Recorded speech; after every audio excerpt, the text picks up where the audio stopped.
Recently, I've been using Zoom a lot, which I never used a few months ago, but now it has become sort of a normal medium for communication with our team members, with our home group members, with our church members for different and various meetings. So I just want to just highlight a few things which I believe would make our Zoom meetings even more productive and even more interactive. So one of the things I want to say that when you know that there is a Zoom meeting coming up, the first thing that you need to do is prepare yourself for it. Now, how do we prepare ourselves for the Zoom meeting? Well, I want to say, in my opinion, similarly to how we prepare ourselves for a normal meeting. Because we are going to be interactive on a camera. So I just want to say that, if you need to go home, have a shower, dress up, then do.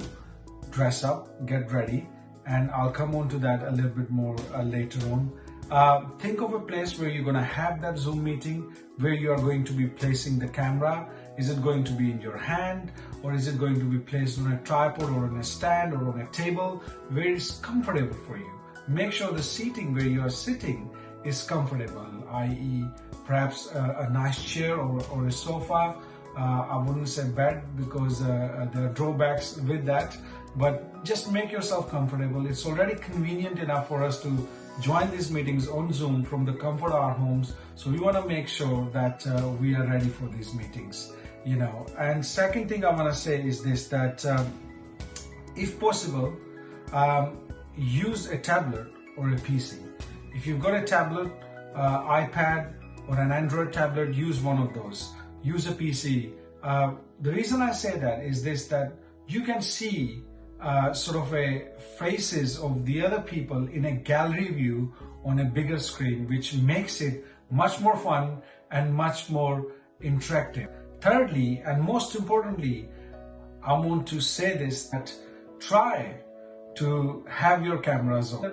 And this is why I listed the first and the second step, because sometimes perhaps the reasons are given, well, I wasn't ready, I wasn't wearing the right clothing, or I wasn't in the right place, so I couldn't have my camera on, which is fine, fair enough. But if we prepare ourselves in advance, I believe we can do this. We can have our cameras on.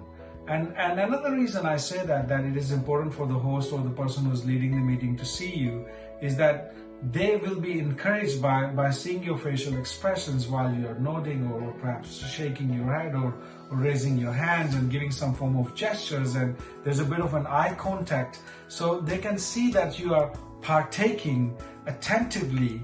Otherwise, they might even interpret your name just being there that you're not even there, or perhaps sometimes we are just there in name and we are not there physically, or maybe we are doing many other things. So I want to challenge us that if you are able to, keep your cameras on, because that's going to make you more attentive for the meetings as well. Sometimes there can be genuine reasons as to why we can't have our cameras on. For example, you perhaps running late at work and you just got your headphones on and you're just joining in with the Zoom meeting perfectly fine, or you're absolutely tired and perhaps you're not feeling so well and you're just joining in from your bed, and in those cases it's absolutely fine. And I don't want to force this upon anybody.